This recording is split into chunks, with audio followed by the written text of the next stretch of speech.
Okay, I'm letting everybody in and let's have some fun here. Oh my God. Now we're talking. It was a bit lonely before you guys. Hello, And hello. here we have 120 plus already, and we're counting. Thank you, I, Jennifer, I for turning on the yes, camera. We I always was going appreciate out. the first person turning on the camera. And Adi is using some Alexa, Alexa. metaverse stuff. David, a lot of books or games. I don't know. Both maybe. Oh, thank you. Critic. Hello, hello, guys. David, cool. Guys, Oh my God, so please many let cameras us on. Thank you very much. I think it shows the seniority of our audience, right, Ali? look at Nicholas at the setup. He's like a studio. He's looking at me and like a Yeah, I screen see on top, a myself in mic. this. Yeah. What's going on there, Nicholas? Guys, please write us in the chat where are you tuning from? Which country is always exciting to see how international our audience is. And of course, guys, Warsaw, Poland, yeah, the camera is not Brazil. obligatory because I see some questions. We are just grateful if you turn it on because it's like more quality communication for us and for our host and guests today. Okay, let me start. My name is Piotr Matecki. I'm the head of Futuregames in Warsaw, and I will steal 5 of your valuable minutes from this meeting with Monika Janowska, senior producer from CD Projekt, who will be our guest today, and from Ali Farhas. Talk to Monika. Ali Farha is the head of game producer course, the one and only course, I would say, pretty unique on the world scale, which we run as a pilot in Futuregames Warsaw. This webinar is, if I count right, 17th in our history of strategic partnership with CD Projekt. So we cover different topics from art, design, career advisory to game production. And I think it's 5th. I'm running with Ali and the producer from CD Projekt. So the bar is high. Monika Janowska, senior producer, is with us today. And I'm about to finish talking right after my presentation, I promise. It's just I want to share with you some facts about Futuregames Warsaw and the way we do things and why we organize these webinars. Because to be very open, it's our way of doing marketing and attracting people to our courses. We share knowledge, we share our contacts network, and we always are welcoming talents in Futuregames. Guys, you're welcome to contact with me on LinkedIn. I'm always there to answer any questions you might have about Futuregames Warsaw. And let me just quickly go through our presentation. So we have 22 years of history in Sweden with 4 schools right now there, and Futuregames Warsaw, we put it on the map in 2023 in strategic partnership with CD Projekt. Our school is located in CD Projekt campus. And we offer 3 major educations, which are the pillar of the school. It's game artist, game designer, and game programmer, 2.5 years courses, 100%. It means like it's a daily education, Monday to Friday, you need to show up at school. And the course, which we will be mostly referring to today, is game producer, which we are testing for the last year. We have 15 alumni right now of the course. Ali is the head of it. And this is highly advanced education where you learn from the industry experts. Ali Farha is to their computer decline. Sorry, somebody was asking me if they can record. I will not make this mistake anymore. Okay. So we are a game dev school, but also much more than this, because what we do is we actively work with students on their future career and kickstarting their career by making them very visible on our channels and helping them in making connections and expanding their network, and also developing the soft skills which are responsible for making you visible and making you reaching out to the right people and showing up in the right places like game dev events, game jams. So we are working like I would say holistic on students' brand and their approach to to their career. So it's not only hard skills, but also visiting events, building partnerships, where the strategic partnership with CD Projekt is a crown jewel, but we constantly work on partnership with AAA, AA indie studios, both in Poland and internationally. We have our own advisory board where representatives of the industry advise us how to make this education most relevant for the studios. And this, and as a result, translates into you being more appealing for the recruiters. Here are the photos of our early lectures from Game Producer course. We are very happy with the results because our students not only learn theory and not only apply it into practice, but also they produce 4 games over the course. And our producers were the leaders for teams comprising of 12, 16, even 20 people over 4 game projects. These projects last for 3, 5, 7, and 8 weeks. 2 of them are created in Unity, 2 in Unreal. So after this course, you really finish as a leader, as a person who can guide other people to successfully ship a game. And this is our goal for this course. Game projects also have their own testing days and jury day where you pitch to industry. And as a result, we produce around 100 games every year, which you can find on our each channel, and I will share it afterwards in the channel, in the chat. Here are our students. Right now we have 26 different nationalities on site here in Warsaw. So you are more than welcome to join us. And I don't take it as an excuse that somebody from Wrocław or Poznań in Poland. Really, we have students who relocated from India, Pakistan, China, or Mexico. So guys, you are welcome if you're serious about kickstarting your career. Here are some pictures from us visiting events. This is also big part of this course is meeting industry experts, visiting events, and also as a follow-up, being on our channels, which is my role as a marketing person, as a business developer person, and my team is to make our students visible and build connections. And each success of our students is instantly out there communicated to the industry.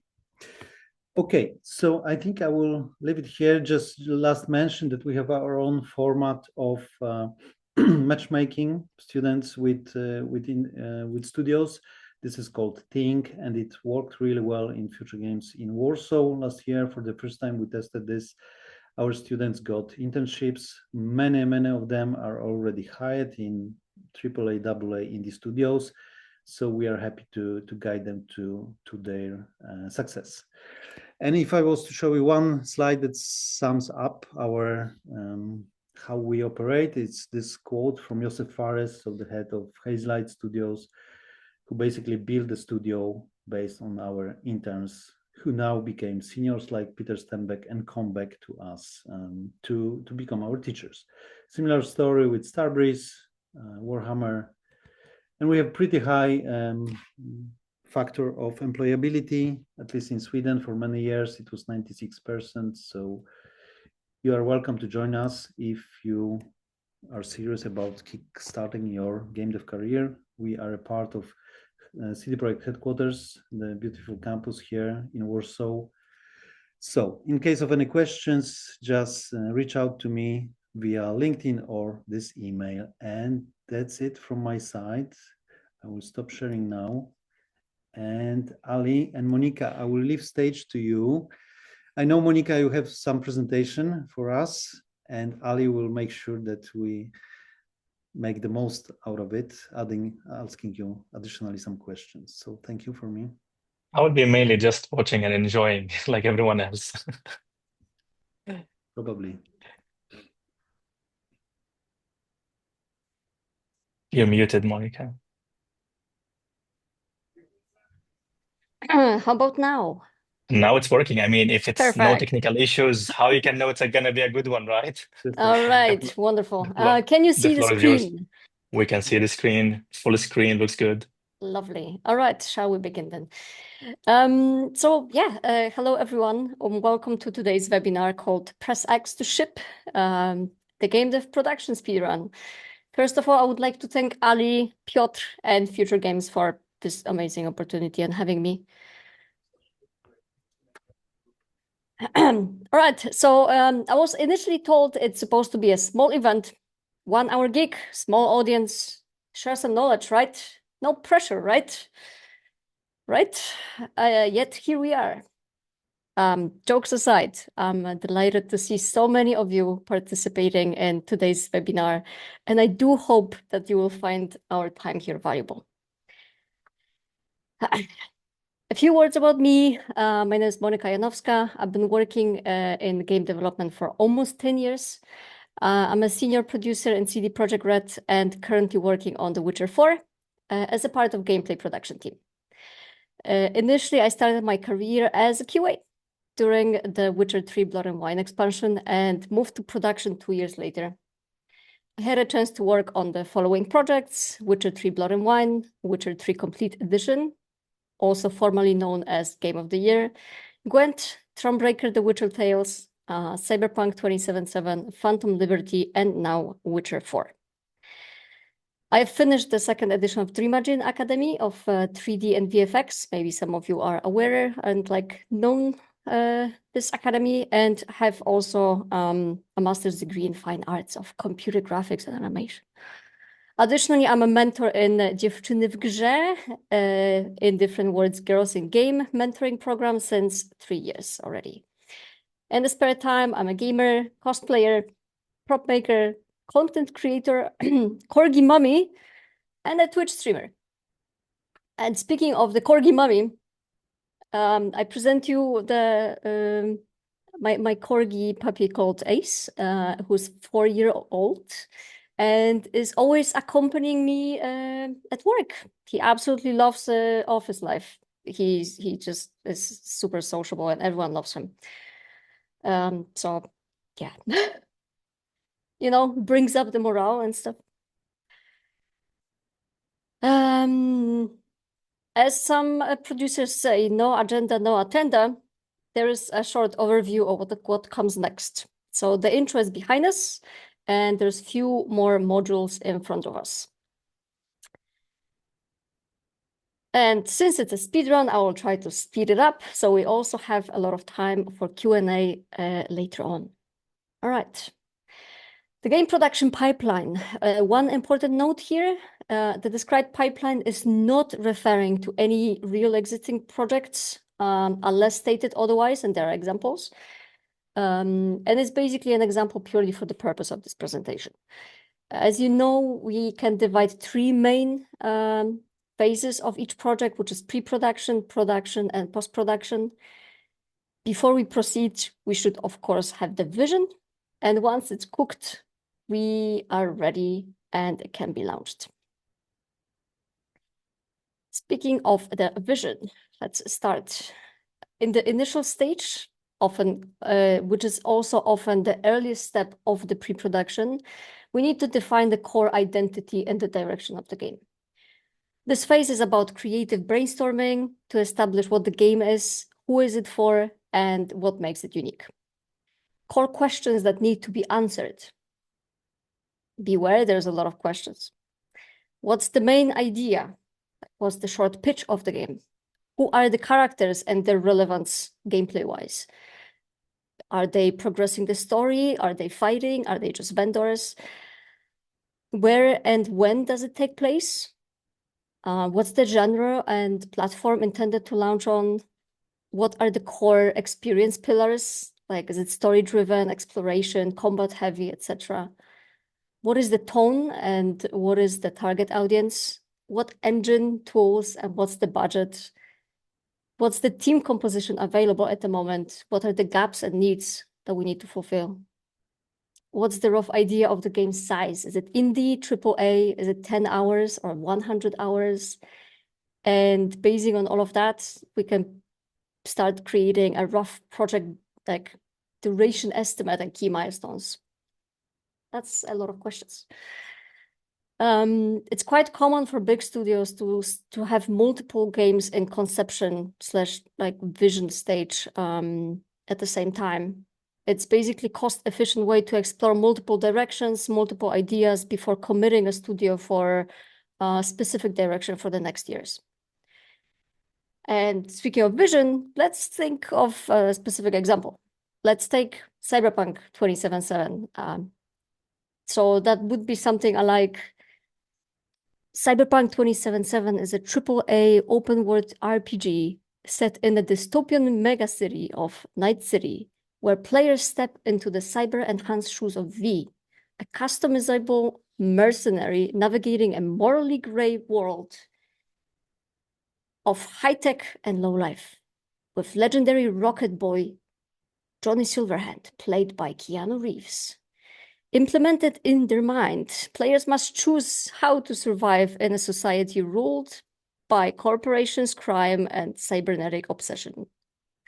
With this immersive storytelling, deep character customization, reactive open world, flexible combat, we're giving the players freedom and choice of long hours of exploration.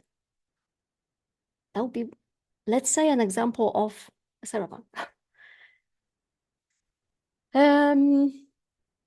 Here, I'm pretty sure you are probably familiar with the game Horizon. An example of the initial vision, which is presented on the storyboard on the right, and the final result on the left, basically comparing the trailer from the initial step to the final result. Just like always great to see where it started and where it is right now. If you want to see the whole thing, there's the link with the source. All right, and the pre-production, which, as mentioned already before, vision can be like already part of the pre-production, or depending if we want to start the pre-production already officially or not. It's basically the stage where the entire foundation of the project is built. It's about planning, prototyping, validating ideas before we start the full-scale production. This phase is about reducing risks, aligning the team, and setting the structure for successful development process. So there is a couple of key elements of the game pre-production that we should mention, which is the game design document, so-called GDD, which is basically a living document describing mechanics, narrative outline, system design specs, level characters, world lore, and etc. and more.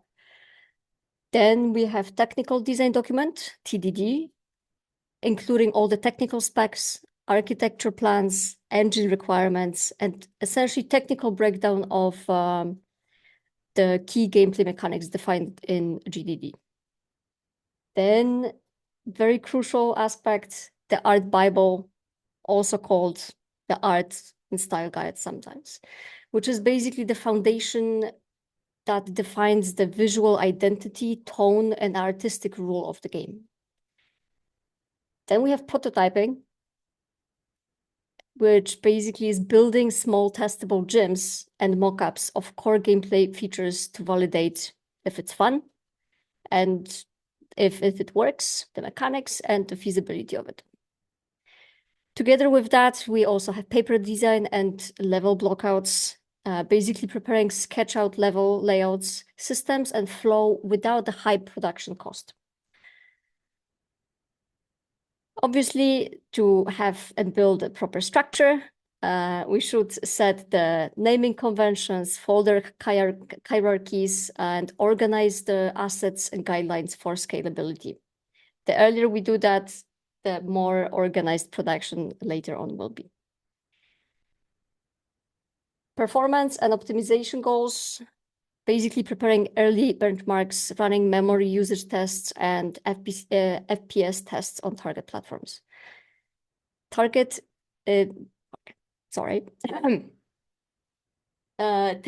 and debugging tools.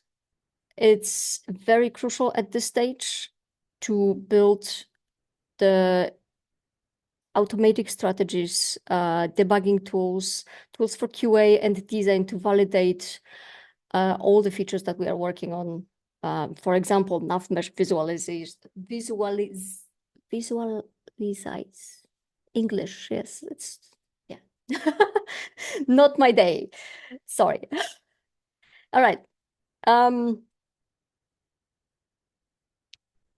Regarding pre-production, it's crucial to make it as laser focused as possible. It's basically the stage where we want to confirm if our team has the technical, artistic, and workload capacities to make this game. To prove that the game's vision and core loop are valid and fun, and to basically define the scope of the production phase. And since we mentioned the gyms, what are the gyms? Maybe you're familiar with them, maybe you're not.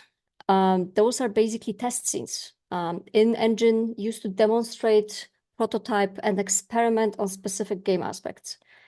We can have combat gyms, level design metrics, etc. There's a lot of gyms at this stage where all of the basically features will be tested. And here you can see two of the examples, like two of the GIFs from The Witcher 4, which were previously presented on Unreal Fest 2025.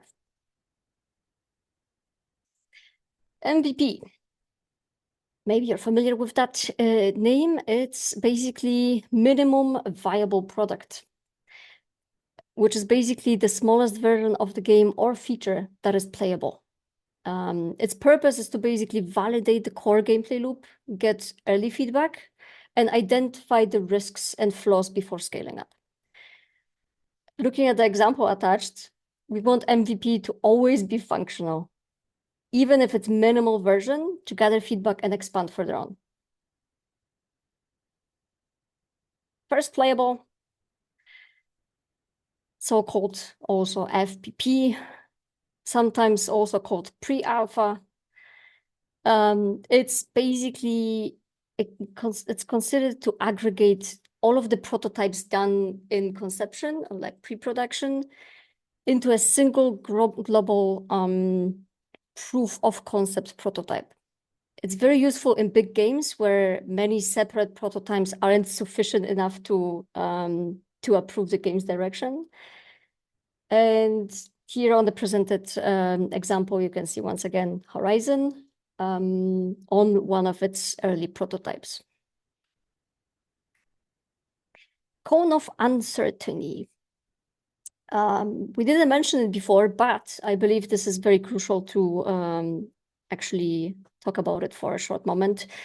It basically refers to the idea that project estimates like time, cost, and scope are most uncertain at the beginning of the project. It shows how early estimates are prone to large errors. Like, for example, you estimate that the game will take 12 months to complete, but in reality, it could take 6 to 24 months, depending on what you discover. As the project moves on, the more unknowns become known, and the range of possible outcomes narrows, and estimates become more reliable. So if someone asks you how long something will take, obviously in the beginning you may not know, but you will basically learn with the experience, and over time you will be able to tell a much more reliable estimate. Horizontal slice and vertical slice. Very, very important part of the stage. And well, what are the differences? So horizontal slice is basically a broad but shallow version of the game. It includes many systems or features implemented at the basic and prototype level, but not fully finished. It shows the overall scope and gameplay structure of the game without final assets. It's like on the presented example, it's like eating a cake, but just one layer of it. And vertical slice. So the vertical slice is a fully polished small section of the game that showcases the final quality across all disciplines: art, design, programming, animation, audio, etc. It's basically a deep dive into one small part of the game, showing it how it looks and feel when it's going to be finished. So on the comparison, it's like eating a small slice of a full cake. Probably better, right? Right, to sum up the pre-production part, the dev team size is usually smaller at the very beginning of the project, and it grows over time as we are entering production, and we are basically scaling up, also with the scope. Most important milestones, pitch, for example, for sure, first playable, vertical or horizontal slice, and the green light, which basically starts the production. All right, production, which is section 3 already. Production is going to be the heart of the game development. It's where all the planning, documentation, prototypes, and designs from pre-production come together to basically build a working, playable, and content-rich version of the game. This phase basically represents the largest investment of time, people, and budget. It's where essentially the whole game is going to be created, or like most of it. With the main goals of the production, we can list fully implementing gameplay features and systems, creating, integrating all the content such as levels, characters, animation, sound, etc. Iterating, testing, and refining the game until we are satisfied with it and it's stable. Moving the game towards alpha and beta milestones, very important. And reaching out feature and content complete stage. And regarding the milestones, alpha is basically the game that is playable from start to finish. Features may not always be fully polished. Beta, in this case, should have most of the bugs resolved, assets and systems are finalized, and we intensify with more testing to polish it even more. Then we also, at this stage, close to the end of production, or like at the very advanced stage of it, we introduce usually the content log, which is basically there to not add any new content and only focus on polishing what is already in there and fix the known bugs. By the end of this phase, the game should be, as we mentioned already, feature complete. All gameplay systems are functional, content complete, all levels, assets, characters, and audio, UI, etc. are implemented, and we are ready for post-production, which includes polish, localization, marketing, certification, but more about that in a moment. Well, the game dev wouldn't be a game dev if everything would go so smooth. So there is a lot of challenges, and yeah, also the role of a producer is there to make it as smooth as possible. So we have to deal with a lot of challenges. So this job is definitely not boring, trust me. And yeah, essentially every day is different. But what are the common production challenges? We can definitely list a few, of which one of the most important one is the scope creep. It's basically the risk of adding too many features too late. It's one of the main dangers during this period. Pre-production concluded with a clear, hopefully, and actionable scope. But video games being video games, this scope will continue changing during production. We're conducting playtests very often, and those results from playtests bring new considerations, great new ideas, and great opportunities arise. Although acting on it may greatly improve the game. However, this is also the reason why a lot of games can get delayed. If the new features go into the game, we need to be aware of the scope, and sometimes some other stuff need to be cut to ensure the timely delivery. It's one of the main tasks of production team to refine the scope, trimming the weeds, and crystallizing the core experience to basically make sure that we deliver the game on time. And yes, definitely new stuff is being added and iterated, but we need to be smart about it, of what should go in and what not. Then we have production bottlenecks, asset-related or tech-related, which are causing multiple dependencies between teams and delays. And those dependencies are often unavoidable. But if properly managed, communicated, and by staying transparent, planning ahead, we can manage those constraints, and they should not be the project killers if maintained properly. We can also have technical debt if we rush some features, some systems, or prepare temporary solutions from prototyping, which need rework, and with the very busy production, sometimes it may not be fitting in the schedule, and this is very important to not cause to avoid this technical debt. It always should be handled sooner than later. And well, the risk, which is also always there, which is crunch, and no one likes crunch. And this is usually like the result of poor scheduling or like an oversight, which may lead to team overwork. And with proper management, proper scope refinement, the crunch should be as little or not existing at all as possible to maintain healthy teams, which is very important. Yeah, all right. A few words about frameworks, Agile versus Waterfall. Maybe you're familiar, maybe not, but there is multiple frameworks that we can use in game development for production. I want to mention a few words about Agile and Waterfall, which are very common in game development.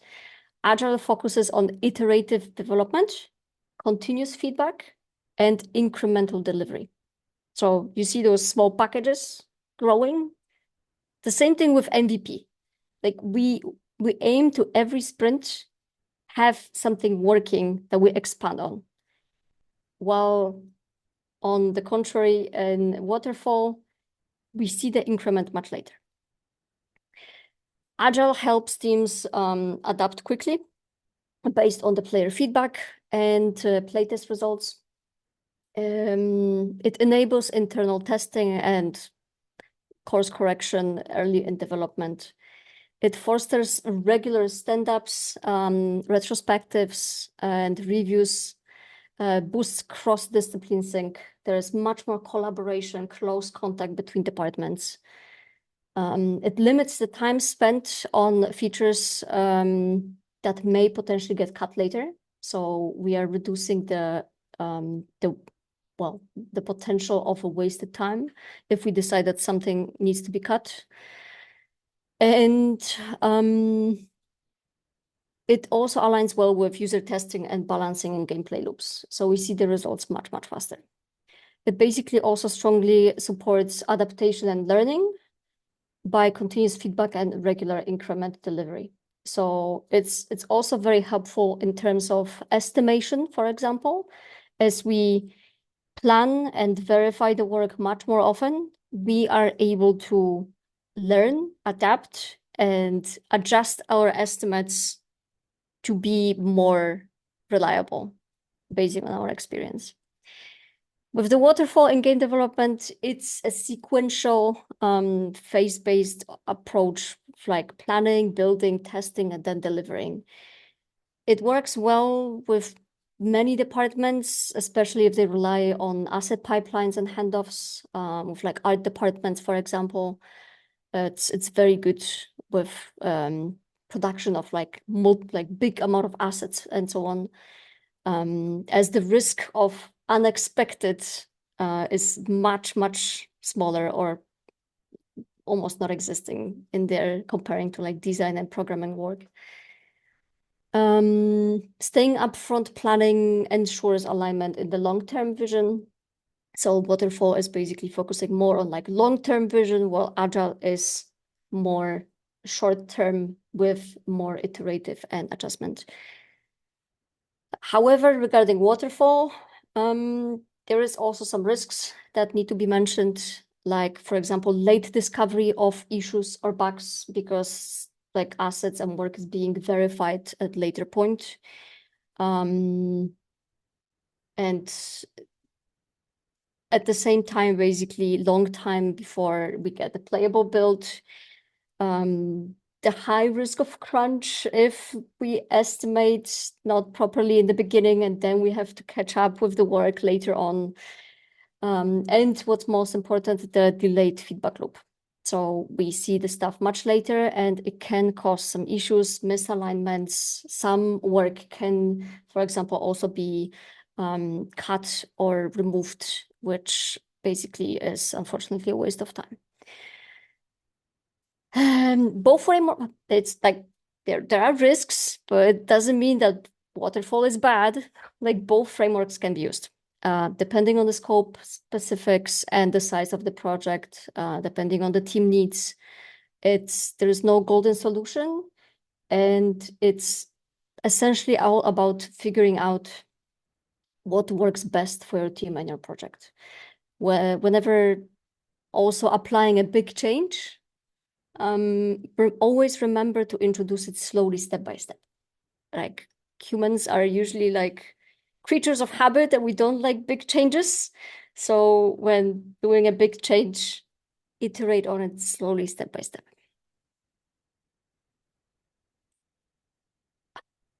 Right. Playtests. Mentioned already a moment ago.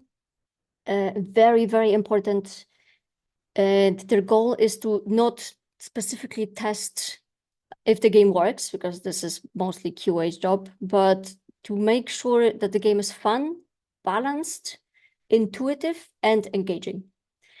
And what we usually look for during a playtest is where players get stuck or confused, what they ignore versus engage with, unintended behavior or exploits, what emotions and reactions the playtesters and players have, like frustration, boredom, excitement, delight, the UI and HUD usability, if it's understandable and intuitive, the difficulty spikes, and narrative comprehension. Regarding the best practices, it's always great to test early and often to catch issues before full production. The earlier, the better. To define clear objectives, to stay focused on useful feedback, to always use diverse testers, to avoid developer bias and blind spots, and gather wide variety of feedback. We should always observe silently to see how players actually behave, not only what they say. And obviously we should not act on like one-offs. We should rather prioritize reoccurring feedback and observe the patterns. And all of that should basically be combined with analytics, cross-reference data for deeper insight.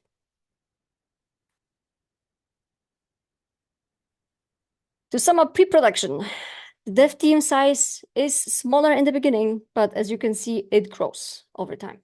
As we basically enter production, it's gonna grow.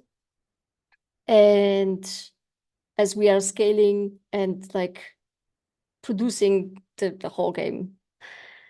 Regarding milestones, we can mention here, as already said before, alpha, beta, feature complete, content complete.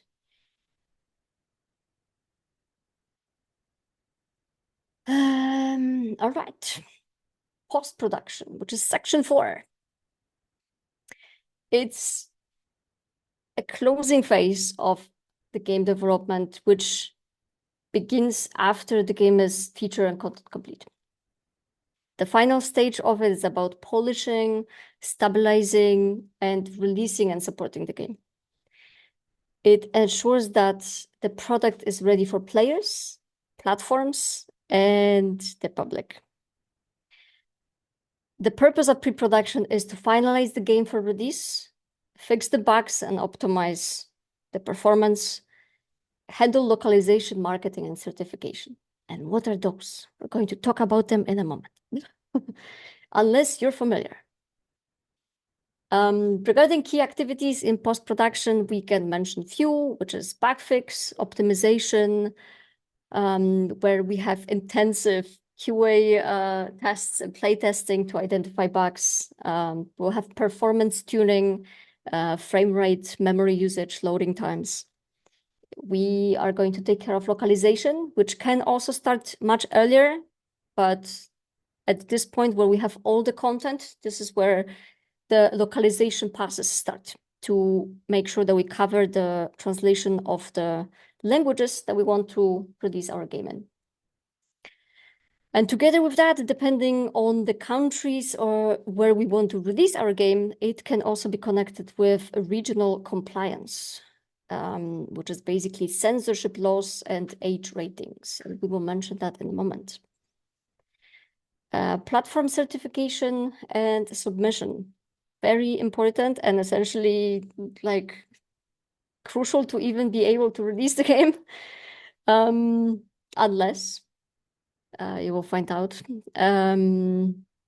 It's basically about preparing the console or PC storefront, the builds for console PC storefront requirements, fixing all the issues that are pointed out by the platform holders to meet their technical checklists.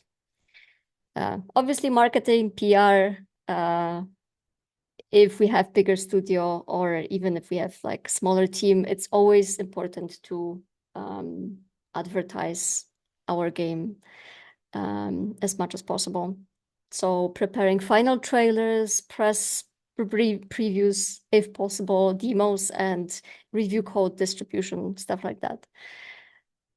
It's basically the time when coordinated PR campaigns in big companies start, social media content, influencer outreach and stuff like that. And build finalization, so-called release candidate, which is basically creating the release candidates, so-called RCs, which are the version intended for the launch. Those are like the cooked, ready builds that are being sent for verification, certification, and then later released. Also at this stage, it's very important to conduct regression testing to ensure fixes that we are introducing are not breaking the game in different parts. As for the common challenges for the post-production, we can mention here last minute bugs that can often delay the release, platform rejections during certification, and a little bit more about that in a moment. Overlooked performance issues, which can also be an issue during certification. Pressure for day one patches or unmet promises, and the burnout if we meet basically the crunch period of closing and polishing everything at the last moment. It is very critical to have the healthy buffer in post-production at the end of production, where basically the entire team will focus on polishing the current content instead of producing more of it. Because there can be always the urge of adding more. Let's add more at the last moment. But it's always a big risk and should not be done. Unless if we want to add more, let's, plan some DLC and patches and stuff like that. And allocate enough time for that. All right.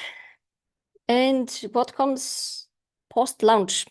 Post-launch, as I said, we can have patches, hotfixes, We can basically monitor the community feedback and rapidly respond to critical launch bugs with hotfixes, like, for example, crashes, safe corruption, stuff like that, or, exploits, breaking economy. After the launch, we can obviously, if applicable, begin the development of the DLCs, expansions, season updates, and stuff like that. This is also the time when we archive the final product files, the version histories, tools for the future use. We're doing so-called cleanup. We write postmortems, documentation, documenting basically like our successes, challenges, lessons learned, and how to basically improve in the future.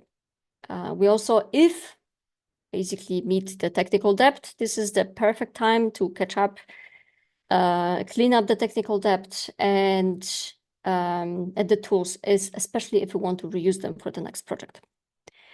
And obviously, if we are finishing the project, then the transition of the team starts to either live support roles and still like support the title with patches and hotfixes, or we are transitioning to the new project.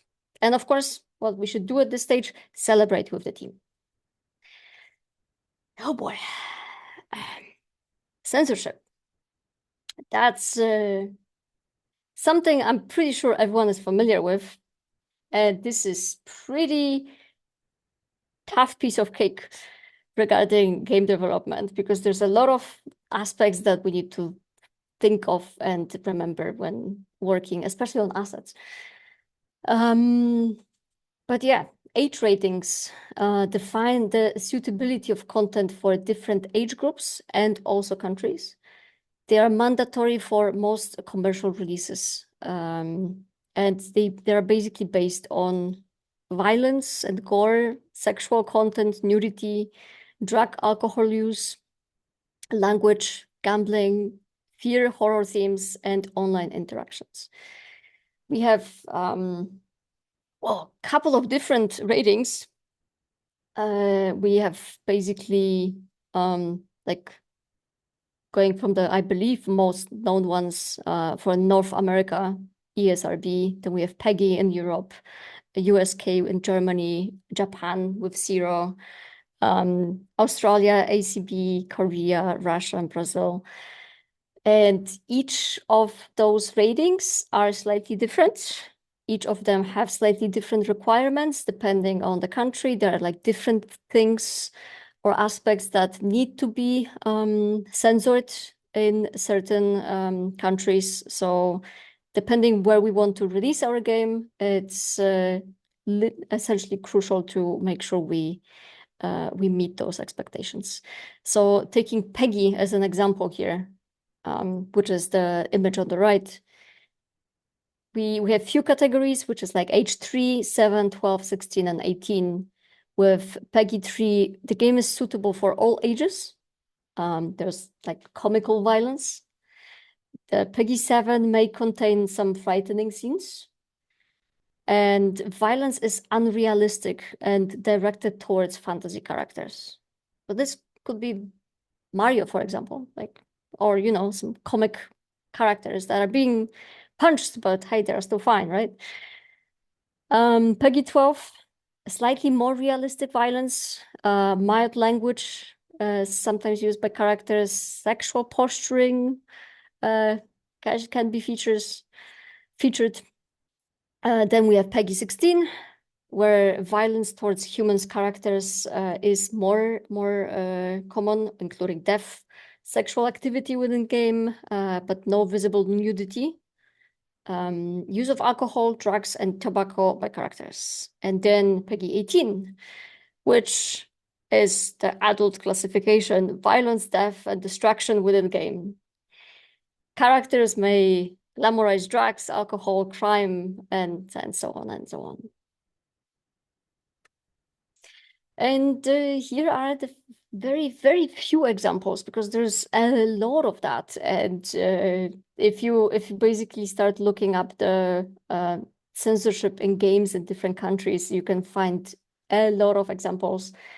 and how basically it's applied in many different scenarios. So for example, few Gwent cards where you can see that if there's too much nudity or blood on the sword, it has to be removed. So the succubus lady goes. So there is just a sad man sitting. Then we have dead bodies, hanging bodies, rats, and gore and blood. And there was just so much that essentially everything should be removed. So it was just replaced with a rat. One of my favorite examples from the World of Warcraft, where there's gore and bones, which were exchanged with loaves of bread. And then another cool example from Gwent, where we have Yorvet. Instead of stabbing, he's feeding with the spoon. And obviously no blood. And the classical nudity censorship, it can be either pixelating or just adding underwear. But there's more. Right, certification, also known as compliance testing. It is the formal approval process required by platform holders. For example, Sony, Microsoft, Nintendo, before the game can be released on their platforms. And the purpose of it is to ensure that the game meets technical, functional, legal, and platform-specific standards. We ensure to prevent crashes, legal issues, and content violations. The certification checks include crashes, memory leaks, safe system stability, system menu handling, correct button icons, accessibility rules, license compliance, user data handling, copyright notices, platform-specific bans, like certain imaginary language, as just we mentioned, frame rate, resolution, input, responsiveness. There is a lot. And the documentation for the certification per each platform is massive. It's being updated quite regularly by the platform holders. And depending obviously on which platform we want to release, we need to fulfill those requirements.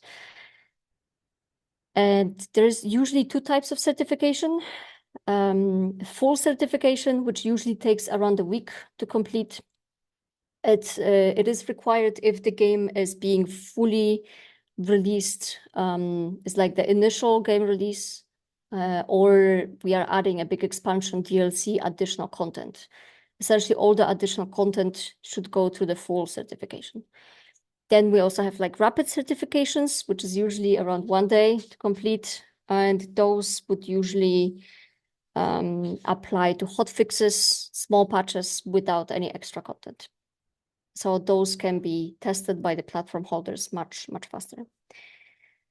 There's also an option of the pre-certification, which is fully optional, can be done per request of the company or like project if we want to avoid failing the actual certification. To make sure that we can, for example, release the game on time. But as an equivalent of that, we can also replace it by internal or external QA compliance tests, focusing on this platform-specific requirements, which is like this big documentation check.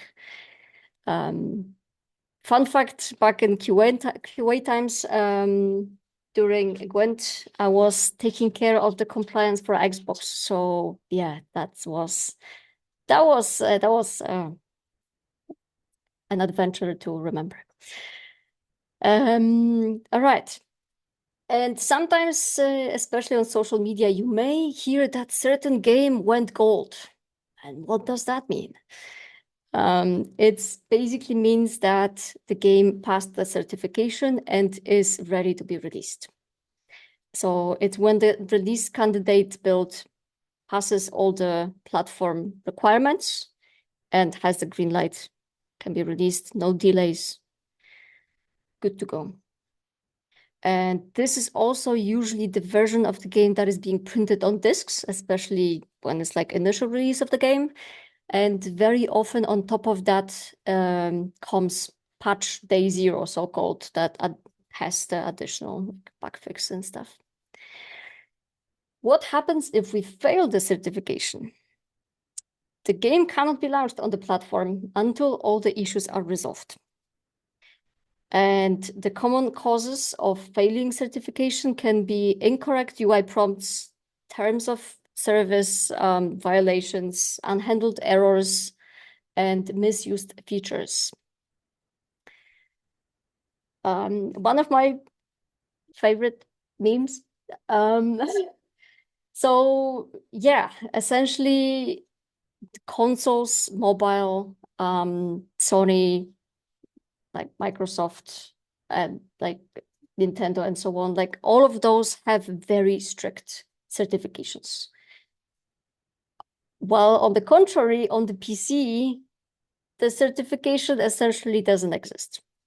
So obviously there are still like a lot of requirements that we want to like fulfill and like support, for example, mouse and keyboard and stuff, but it's not as strict as on consoles. So if you would like to release a game, it's much easier to release it on PC instead of releasing it on any other like console platform.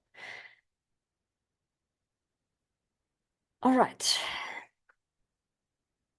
To sum up, post-production, the amount of team the amount of team basically will decrease slowly over time as we are done with the content. We delivered everything. Like the team who is not supporting the game like in the post-production and later on is most likely going to switch for the new project.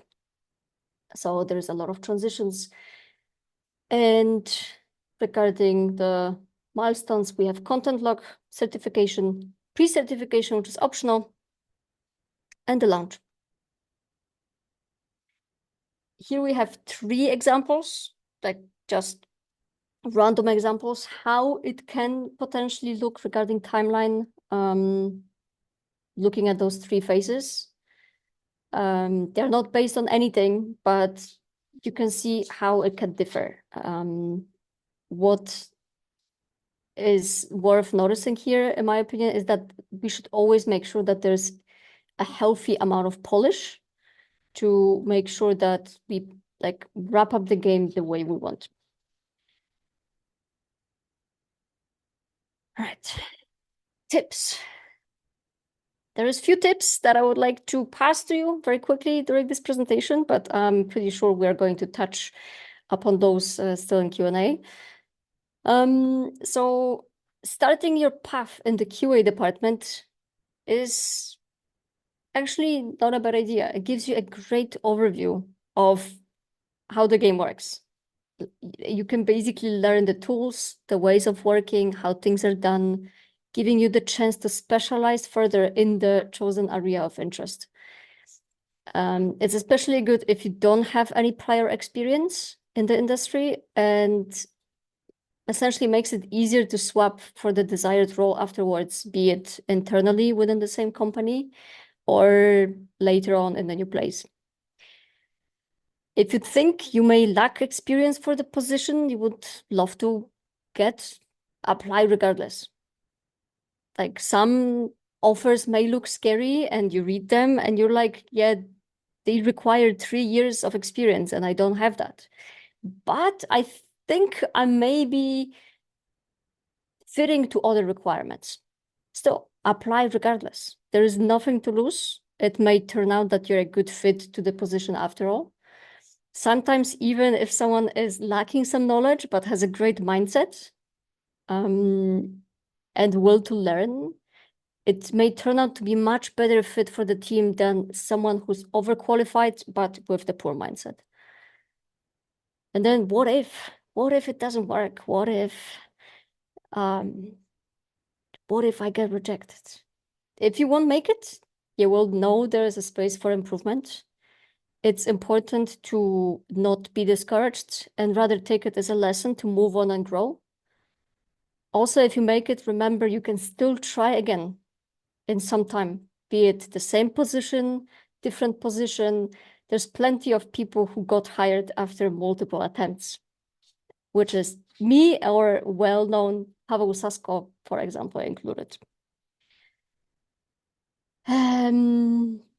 Yeah, by the way, the calendar screenshot is not mine, but this is how usually the calendar of producer looks like. And I mentioned to Ali actually before we started that I had to jump out of one meeting to be here, and I have one more meeting afterwards. So yeah, typical Monday. But I'm still delighted to be here with you guys today. And there is the QR code for the LinkedIn if you want. Let's connect. Let's be in touch. I will be happy to answer questions also afterwards if you have any, if we won't be able to address them here on this webinar. And I assume Q&A, and I'm passing the voice to you, Ali. Back to the studio. Hello. Back to the studio. Thank you so much. I had a lot of things I wanted to ask, but you know what I said? This could be just trimmed as a masterclass in a game life cycle, and I didn't want to interrupt Sorry. because you mentioned a lot of things I don't usually hear from my fellow producers about censorship, about you mentioned technical debt multiple times. You have summoned me. When you say technical debt, I just like being summoned because this is what my favorite topic. I even shared a talk about technical debt. I'm a technical producer. We have a lot of similarities, me and you. I also used to be QA lead, and now I do tech.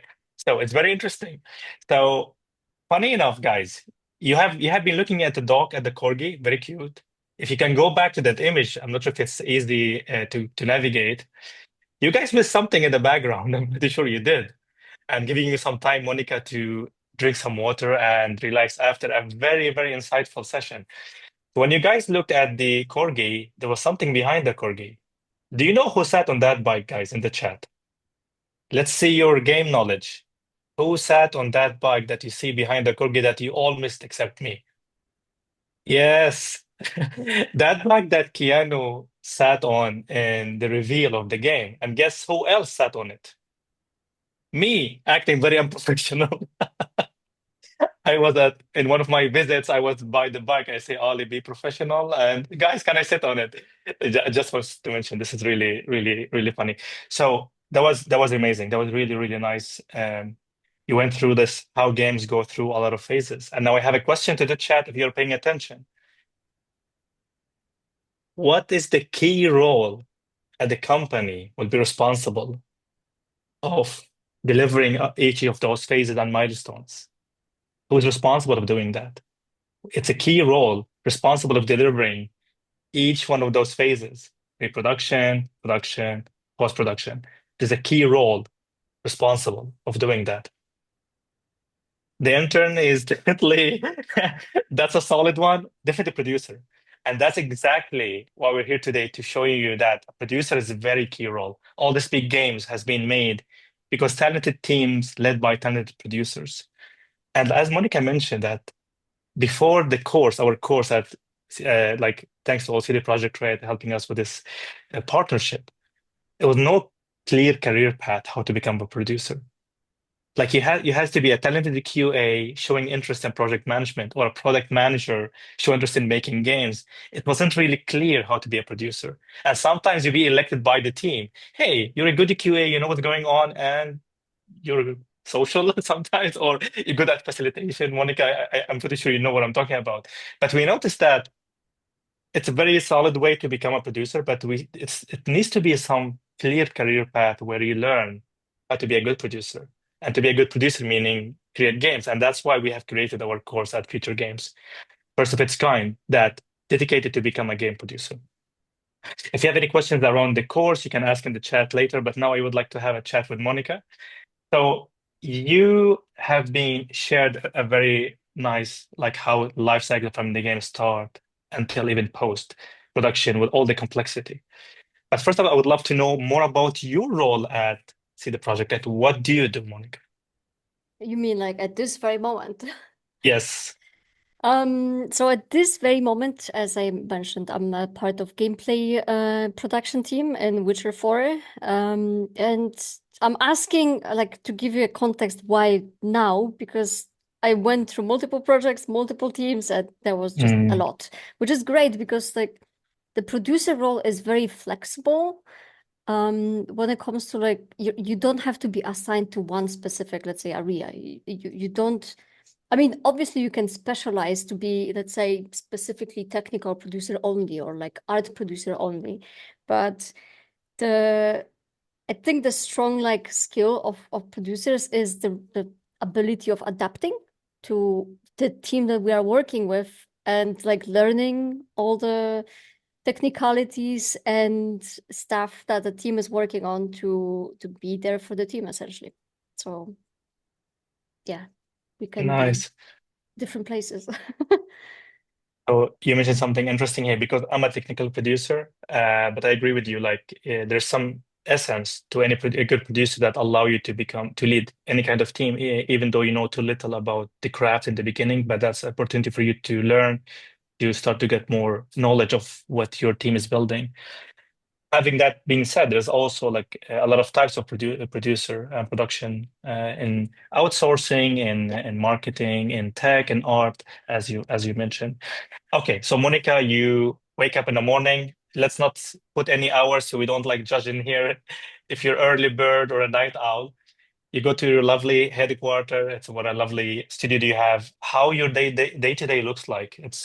I want to compare a bit with mine to see that I always keep asking this question, and I have kind of similar aspects or similar calendar. So how does your day to day looks like? Typical one. Yeah, well, every day is different. Let's start with that. And yeah, the producer life is never boring because even if you're 100% sure that you're going to do something, something else will come up. Anyway, yeah, regular day, usually coming to the office or staying on home office occasionally as well, because we can work in hybrid. So I'm usually trying to go to office very often because of also the corgi to bring the morale in the office. But yeah, if necessary, we can also stay remote. Basically coming to work, checking the calendar, checking my to-do list, setting priorities for the day, time boxing slots in the calendar in between other meetings for actually stuff that I want to do, like my tasks. And except for that, the ongoing daily support for the team, of course, of all the topics that arise. So yes, there is always a lot. It's always changing and it's always exciting. How does I it look like you for said you? exciting. To be honest, the same. For us producers, there's some static meetings that we know it's gonna happen, like stand-ups, retrospectives, if Yeah. there's any if there's any roadmap or stakeholder. But I agree with you. Every day looks different, depends on what happened during the night, or someone pushed something, or some priority change due to business, when the business focus or KPIs change, that reflects on some features became way more important overnight, and now we need to prioritize. So that's something you need to know about you being producer, that you need to go there open-minded, ready to handle different situations. And that's why we believe critical thinking is a very solid soft skill to have. It's not like exactly knowing, oh, I know exactly what I'm going to happen today. Most likely things will change, and that's about being adaptability is a crucial in here. And a lot of meetings. We had a chat before that without Monica. You being producer, you've been in a lot of meetings, more than we like, sadly, but it's very important. We're very careful with our time. A lot of people, yeah, but you can reduce meeting, make it an email. In our case, it's not. And that's why I love our role. I never felt threatened with AI, even with all this advancement, because good luck for AI to connect to human on the same idea. It's just insane how complicated to communication channels between leaders, directors, programmers, artists, different teams. So this is what makes our job very unique and very important. Cool. What tools do you use, Monica? When you go, what's the tools that you usually use it on a daily basis? Tools. Well, obviously Slack. There is a lot of Slack. a lot of communication, a lot of writing. Well, spreadsheets, a lot of spreadsheets. Yep. Except for that, like Atlassian softwares like Confluence, Jira, and we're also using Miro. I don't know if you're familiar with Miro, but it's like a Yes. great tool for collaborative work, for brainstorming, for like preparing assets, planning, and so on. So yeah, and except for that, yeah, also like just simple to-do lists to just organize myself. That's pretty much it. Identical. Like, it's like you're reading my like tech stack, exactly the same. So producers, we don't use any fancy tech stack because usually we're not the one doing the magic. We have very talented people in our teams who do the engine or do the content, the art. We're responsible of creating clarity and vision that is delivery milestones. So yes, in terms of tech stack, also I use the same Slack, Google Meet, and of course Jira. Do you have anyone in your team loves Jira, Monica? Other producers. Exactly. Yeah. Yeah. Yep. That's I suspected. So when you use Jira as a producer, you will get the pushback from everyone in your team. And I'm letting you, if you're gonna manage artists, they're gonna use Miro as Jira. So, and don't do that. Miro is a tool for brainstorming, for collaborative work, but it's not for project management. But because it's more visually appealing, artists usually love that more than Jira because it's kind of really dry. And I agree with that. But producers love Jira because we spend a lot of time in Jira managing things. And Todoist, because as Monica mentioned, we handle a lot of micro tasks. And I have in my Todoist sometimes saying, write to person X and say no.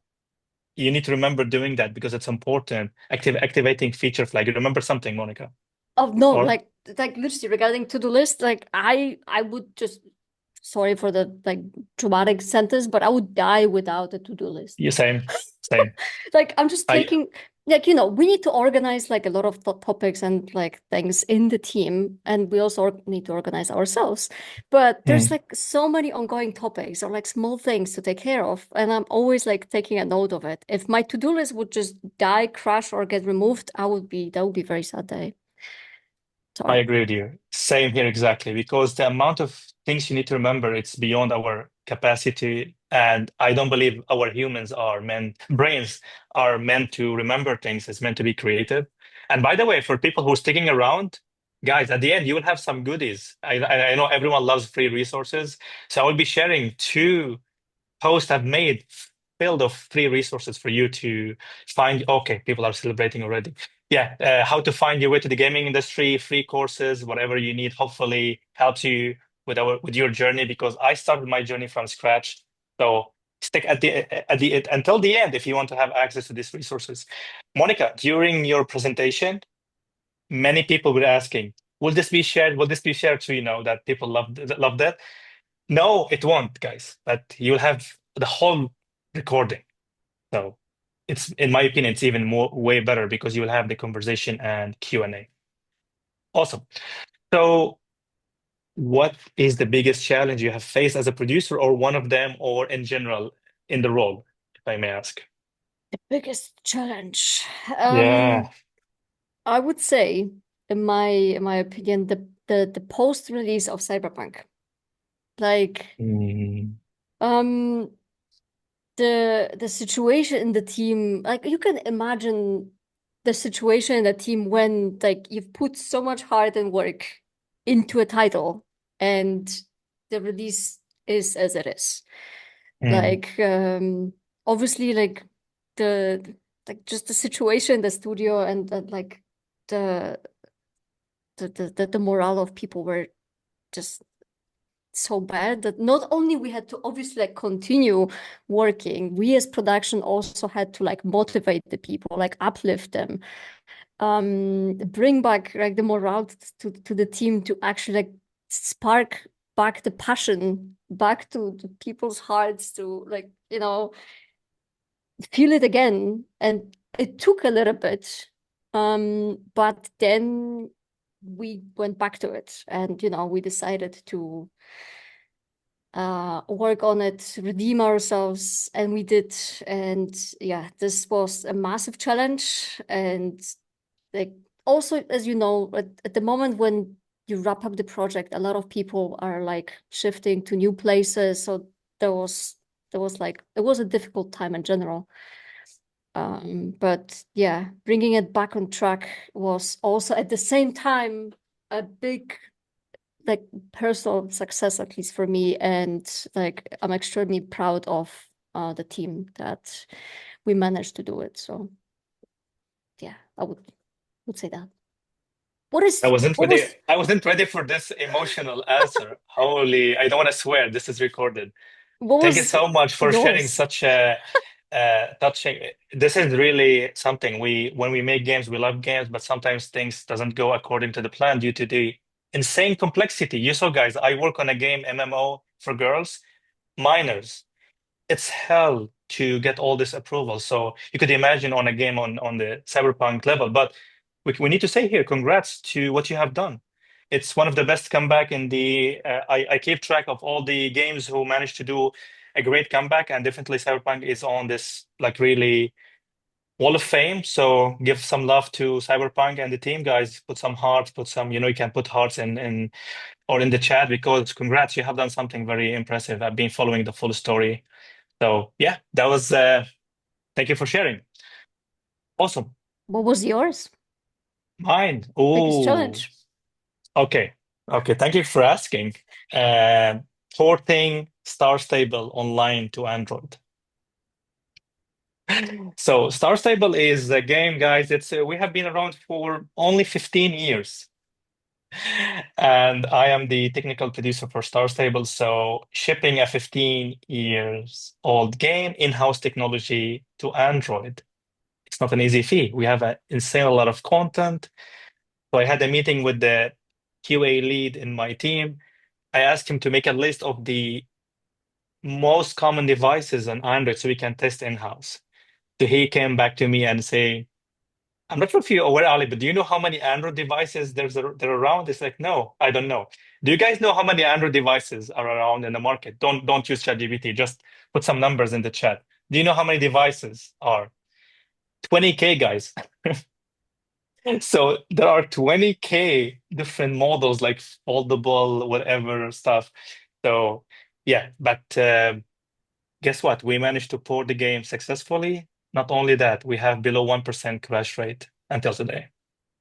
So that was a very challenging. It was very tough, but we have learned a lot, and in my opinion, this is my biggest technical achievement I've done in my life. That's So yeah. impressive. Also, I had no idea there are so many of them. That's crazy. Me too, because I'm an iPhone user, sadly. You have like 3 devices plus mini 2 cameras and 1 camera, and that's it. But when you go to Android, there's even different chipsets. Like it's like the same, they look the same, but they have different, like a graphic card or different whatever.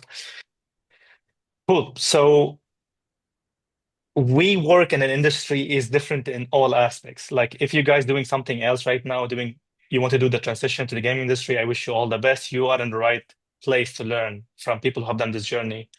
But we are, as a producer, we have a very different challenge because when you are a producer, or we are the closest to product manager in different industries, or project manager plus um, like a product owner. It's just a mix. Producer is a mix. If you work on any app, let's say there's an app remind you to file the tax return. You're building that with a team of 20. How many of them would be so passionate saying, oh my God, my dream was always building a tax return reminder? Maybe one, and I would love to meet that person to see, tell me more, please. Usually not, you need to nudge them. But when you go to the gaming industry, guys, oh my God, people love what they're doing.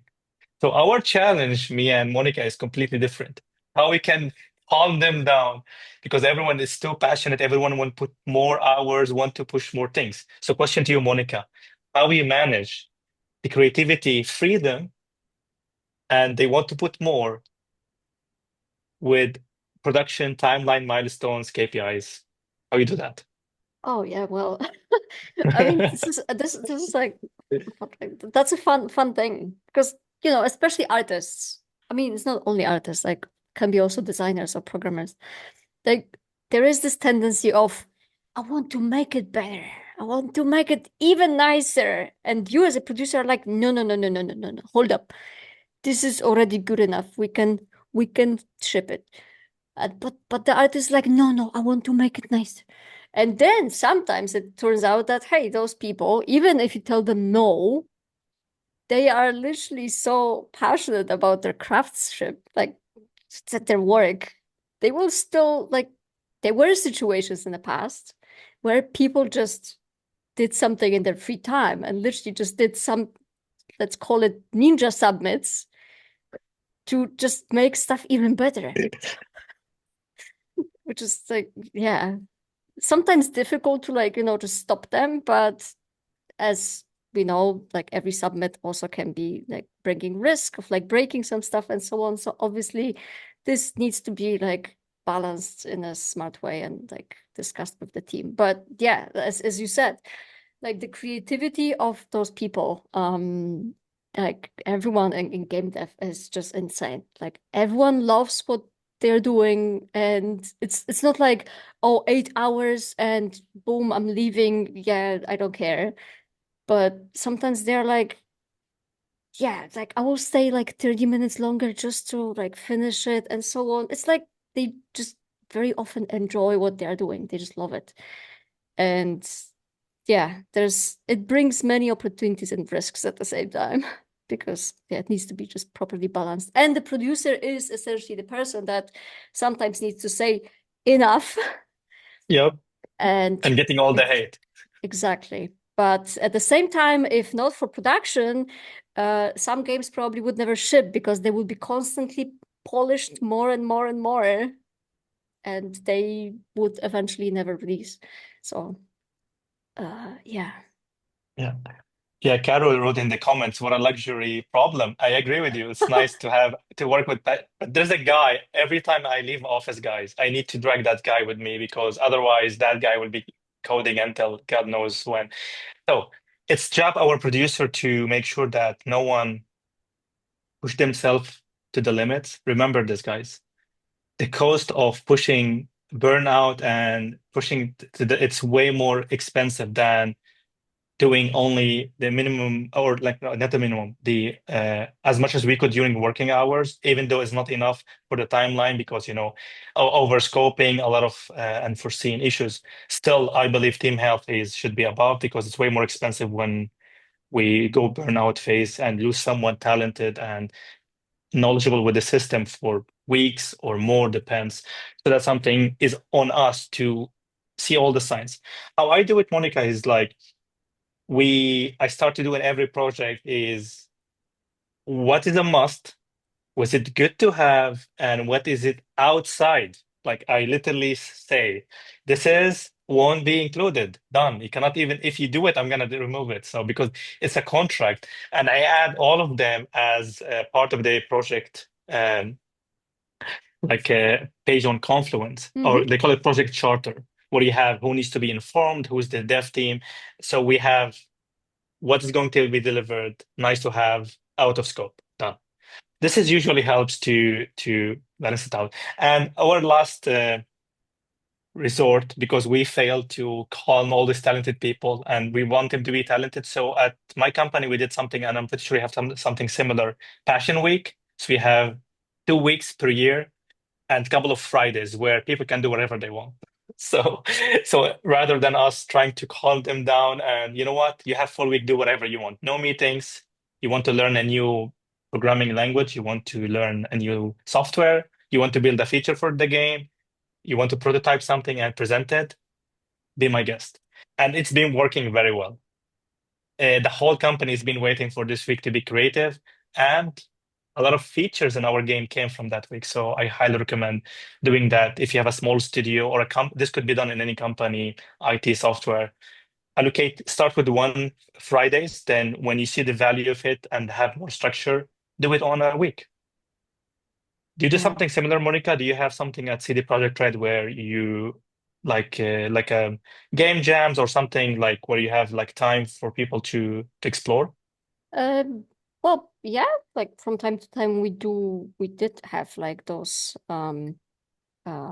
events, let's call it, where it was basically like creativity boost and Yep. like events where basically people could just like really express their like creativity. Well, essentially like something like game jam, but like quite regularly we also basically try to do like sessions of like knowledge sharing and so on. Like maybe it's not, We do you the know, like same. fully like creative, but like whenever someone has some like creative insight or like something insightful and so on to prepare like even a short note presentation or something and just share it with other fellow producers or like just the team. And yeah, this can just influence like other people to have like a lot of good ideas and also like share some good knowledge in return. So yeah, this is very common, like very often. And like other kind of events, as you said, like game jams or stuff like that, this is yeah, more like from time to time. But it's still important to, as you said, to make sure that people can express their creativity and like just taking care of the health of the team. That people are still passionate and they can not only like work on something specific, but they can also like basically research for more like new ideas and new perspectives and stuff like that, which can also bring like a lot of good insights, well, either at the same, like at this moment for the project or for the future, right? If there's like new ideas arising. Great. Nice. Thank you. They should call this event, please don't drive our producers crazy.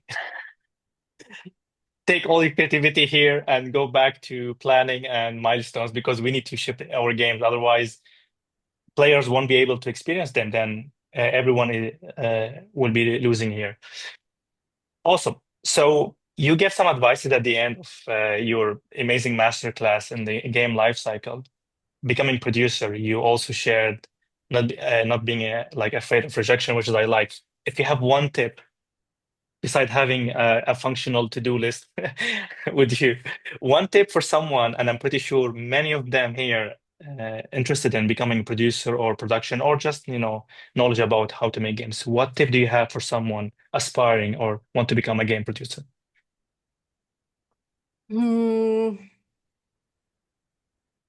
Well, as already mentioned, like even if there's like no positions open for the producer role that you would like to apply for, seek out, for example, a QA position that you could start. Like perfect example, me and Ali, we had QA roots. So it doesn't always have to be exactly the position that you want to go for, but even something else as a startup. And then usually the internal transfer is easier than applying from the street, let's say. So once the company knows you, you already know how the company works, you know, all the technicalities, you have all the know-how and so on. It's much easier to basically get into different department. So sometimes giving a chance of something else is not a bad idea. Also gives you a little bit more perspective of how things work. If you don't have like previous experience, or if you have like if you're like starting in this industry and you would like to basically learn and get the job, participating in game jams is definitely a very good idea. Or like joining some projects with some friends who are actually working on games to get the experience of like running the project with a group, be it smaller group, bigger group, doesn't matter. Just like every experience is going to be valuable. And obviously joining game conferences, like networking, expanding your network on LinkedIn and so on, like getting the contacts, maybe participating in some online courses. Like there are some certificates courses from like Scrum and so on. So for example, this kind of stuff to expand your knowledge. And also afterwards you have the document confirming your knowledge. So it's definitely helpful. All of those like challenges and the experience that you face when working on the projects with other people, it's always good to describe them in either your resume or LinkedIn. And not only describe the challenges, but also the ways how you faced them and overcame them. So that people can also see like what's your mindset, how you're working, and how you're like basically overcoming those obstacles. Yeah, the like seeking the junior or like startup positions, obviously. And except for that, if game dev is something that you want to go for, then being a passionate gamer is, even though it sounds, you know, weird and cringy, it's important.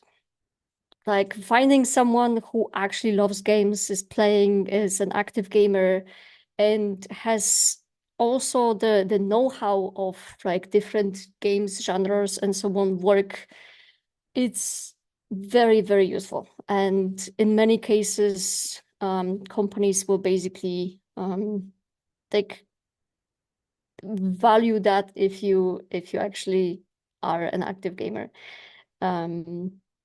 Because you also can get a lot of perspective while working on the project from the games that you're working on. From the games that you're playing, maybe in the future working on. But yeah, it's very useful. Like me, for example, I'm like playing a lot of games, but also in the meantime, when I don't have time to play, I'm watching a lot of streams. I'm watching a lot of playthroughs. Just like some friends are like, "Why are you watching this? You should play this." And I'm like, "I would love to, but I don't have time, and I still want to get familiar with the story and like the gameplay and so on." Also, I'm a weird creature because I don't mind spoilers. So even if I see the spoiler of the game, I still don't mind playing it afterwards. So, but yeah, just finding out new games and what is there. And yeah, but just simply doing the research is very important. Thank you so much. I guess we need to jump to Peter in a second, but just to summarize, as Monica mentioned, it's not like one thing you do and you're ready to be a producer. This could be done from multiple angles. There's a lot of skills that you need to pick up: knowledge in games, have any project management, make your first game, participate in game jams. All this will help you by, well, building your network on LinkedIn or ArtStation, or depends all this social media, to increase your chances. And landing on a job is not producer, then becoming producer is also, because as soon you are in the ecosystem, it's easier for you. Or if you are very, very serious and you want your strongest chance, you can be part of our school in Sweden or in Poland in our different courses, and we have our producer courses. And now, guys, you have earned the free goodies. So I'm gonna put a lot of resources, and one of them is a full course on Coursera. You can do it for free if you don't want the certificate, and you can learn a lot about how to make game, UI, UX. So I'm gonna drop them in the chat. Please take a look, and hopefully you will find them helpful. Plus, I will share my career guide, how I managed to go to the gaming industry, and advices to all of you. So enjoy it. And Piotr, you want to Yeah, share guys, something with I us? think we need to change the format for 3 hours of these webinars, because we Yeah. could listen to you like playing this table tennis for 1 hour, and it wouldn't be enough probably. But let's spare some time for our audience. I've seen the quality of the questions in the chat is really high, so I assume we have really mature people here, who will come with amazing questions. So guys, raise up your hands, and we'll be one by one inviting you to unmute yourself and ask the question. And I Just think like we can sorry. start. Yeah. Yeah, just sorry, guys. You are like in a production course, and this question is your chance to show you're a good leader. So make sure your question is concise, easy to understand. Don't pitch games. Don't add. As to Monica said, Witcher 4. I said, oh my God. So don't ask, please. We cannot, it's a lot of NDAs, you know how games work. So don't ask about any development or it's secret. So ask only about being producer, and mainly to Monica, and I will more than happy to share my angle if required. And two Yeah, more sorry, things. Piotr. Please do not ask Monica how to get to CDPR. She probably doesn't have the recipe for this, and or you would have to implement everything. She will advise you. And the other thing is, please use our chat and this opportunity, this webinar, to exchange between each other your LinkedIn profiles and use it for the networking purpose. We don't mind really. Okay, Trinity, please unmute yourself and ask your question. Hello. Hello, can you guys hear me? Yeah. Yes, we Yeah. can. Okay, first of all, I want to say thank you, Monica, Ali, Piotr. Thank you guys for the seminar and this opportunity. And I have one question. It came up while you guys were talking about post-production of Cyberpunk. In regards to team morale and in regards to, keeping the morale up, as a producer, what are some things and some methods that can be implemented for the team during production that can improve morale when it seems like it's going down a little bit? And a second question, in regards to networking, it feels to me personally, it feels a little bit weird to just connect with somebody and then immediately send them a message being like, hey, I'm aspiring in this part of the industry. Can I get some advice? What are some approaches to proper networking and being able to break the ice, basically? So those are the 2 points that I have to ask about. Great ones. Great questions. So Monica, should we I can take the first one? one. You take the Yeah. second one. Agree. All right. So the morale and bringing the motivation back is always difficult. And I don't think there's always a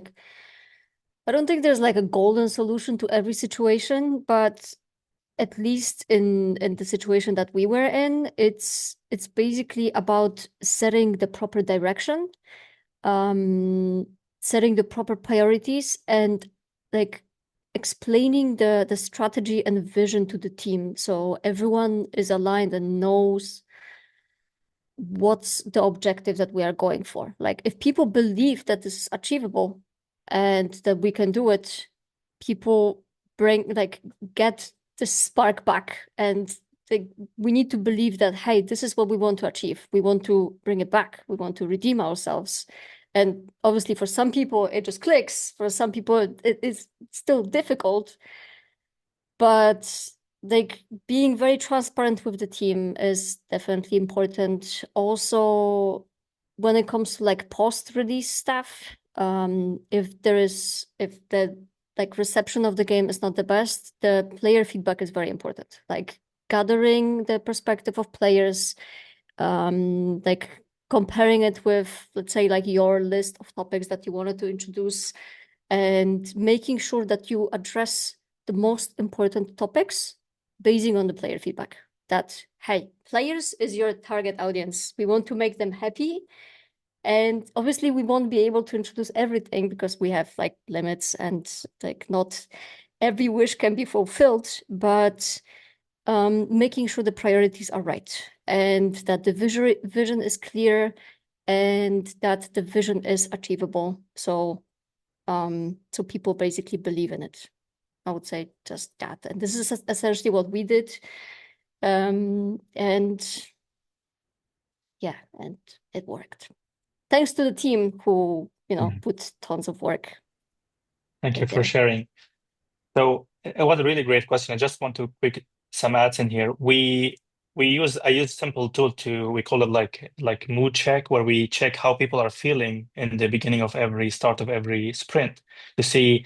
And we have color coded. Blue, I don't have enough, which it could be stressful for some people. I have nothing to do, so I feel like I'm not doing something useful, or I need help, or I can help someone. So this is a simple tool for us to see the team health during development, and retrospectives give people a space to use ice breaking. Ice breaking is not only for fun. Ice breaking tells you more how people feel So there's a lot of stuff you can do along the way to avoid when it's too late, and preparing your team education and receiving player feedback harshly. And don't take it personally, because people sometimes take it very personally. If you're crashing a feature I've done, then you are talking to me. No, it's the feature.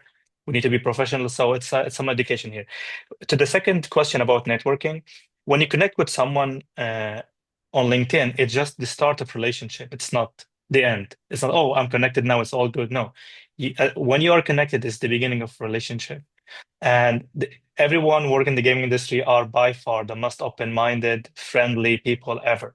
They're happy to help. They're giving time. The downside that we don't have capacity to reply to all the messages. So my advice to you is the following. If that person usually posts regularly, it's your chance to engage with them. Not even connect, I would say even follow, and just like engage with them with their content in comments. Do that for a while, then they will memorize your name. And when you add a friend request, the likelihood to accept and engage with you will be a lot higher. So my advice, add someone, engage with them for a while, build we call it unspoken relationship. And it happens with me. There's a lot of people I don't know. They keep showing up in my comments, engaging, asking good questions. They add me, then immediately I accept because I feel like I know them. And as soon they message me, I reply to I write to them. And my biggest advice, we call it pitch slap, where you send, here's my project.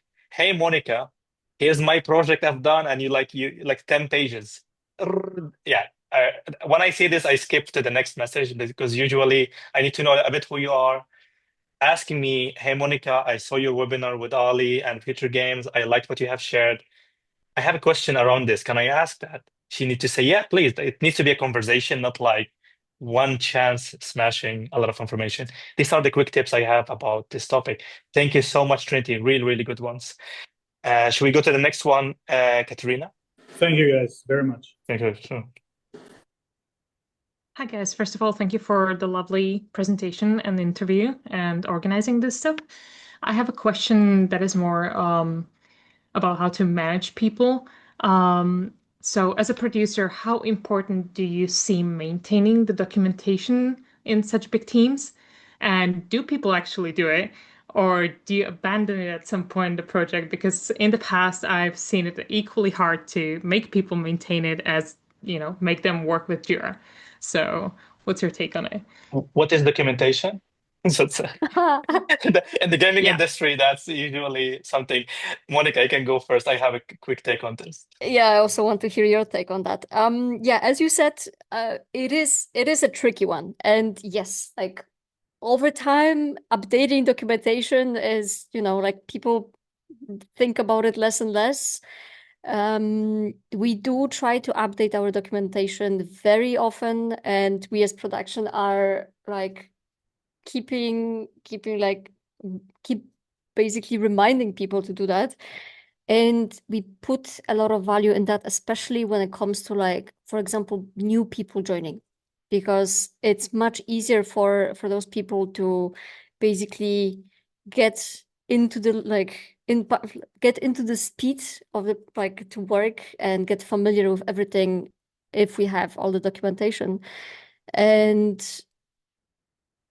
yeah, as you said, it's something that sometimes can be lost on the way, but in my opinion, it's something that should be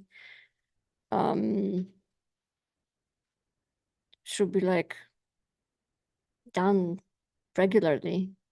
I'm missing a proper word, but yeah. Ali, go ahead. Thank you, Monica. No, I guess a really good point. But here's the thing, that don't create a documents no one will read. My first point. People create documents for everything, but then not being used. Second, don't have documentation in shared space where multiple teams are.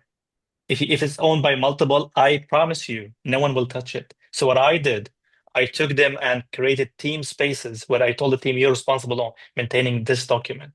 Things changed. They start to keep, because they felt, oh, we own them now. So have a clear ownership. Spend some time to look at the hierarchy of your documentations and use the automation features in Confluence, because some piece of the information might keep changing, and this could be referred and hard-coded in multiple documentations, which means you need to do manual work. What we do instead, we have one source of truth.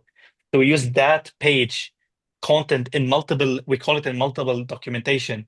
Let's say that page changes, the UI changed, the functionality changed. We change it in one place, centralized, and it will change everywhere else. So we made maintaining documentation a lot easier. So this could be done in the hierarchy point of view, ownership, and utilization of advanced features to minimize the manual work. This is what I have to say. And my biggest tip to all of you here, this is the hopefully golden nugget you can take with you. I added a KPI to track documentation, and we're not allowed to deliver a feature without delivering a documentation for that feature within 2 weeks after delivery. It's rule. It's something we need to do. We cannot just ignore it. Otherwise, people will just skip that part, documenting something as important as a feature.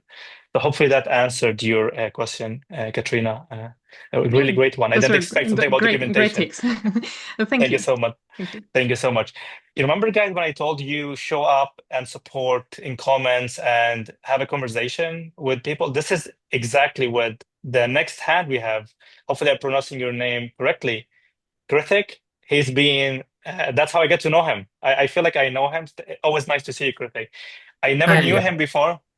He's just showing up in the comments, asking very amazing questions, supporting. Then we get connected. Now we start having some DMs. So just a living example. Krithik, the floor is yours. Thank you for supporting. Thanks a lot, Ali. Thank you. And it's nice being here. So it's a general question. It's just a simple like project management related. When you mentioned about Jira, like agile methodology has this iteration like 2 week sprint, right? Let me say if you are creating a boss fight character with art and logic and things like that, first of all, you need to have a product. Once released, only we can go and we can think about iterative. In that case, how can agile be a part if you have not created a boss fight at all? Because creating the boss fight with logic and art only takes a lot of time, right?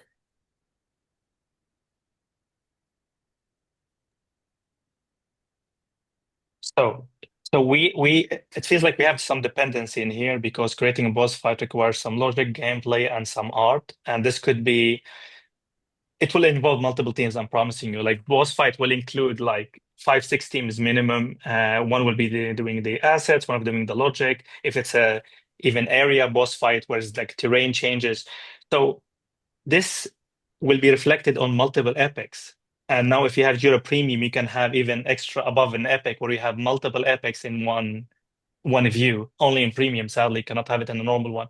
So how I see that this boss fight will be broke down to multiple epics, and those epics will be presented on different timelines in different teams, and producers are the ones responsible for making sure that if your epic is unlocking mine, like if it's tech before, then it needs to be reflected on the like a full holistic view. So this will be multiple epics represented on multiple teams, and this synchronization between producers to make sure that all the pieces come in the right order. So maybe tech is done and move on, and maybe after half a year, now our team is ready to pick up what tech have done, which sadly could mean they find a bug or they send us more features, which happens in many cases. We need to remember. But this is to be honest, this is how the development works, because we're done with that piece and we move on to the next one. So of course, there's slower time to pick up the speed with that feature. I'm not sure if that answered your question or you had something else on. No. Yeah, because when you mentioned about agile, like 3 weeks in a sprint, Yeah. it's iterative. Like it's a very big process, right? Because creating itself is a very big process. So that's what I wanted to know. Yeah. So what we do, every sprint will be a piece of that epic, but that epic could last for a year. Doesn't mean so every sprint, if it's 2 weeks, we have some goal to ship a piece of that epic. Monica, anything you would like to add to this? Yeah, very much what you said. You summed it up perfectly, in my opinion. Like literally with every sprint, you would have like small increment of this Exactly. big chunk, like with this big feature. So you would be able to like verify small elements of it step by step. And in case of like any adjustments, you can like act immediately. So obviously you will not fit everything at once.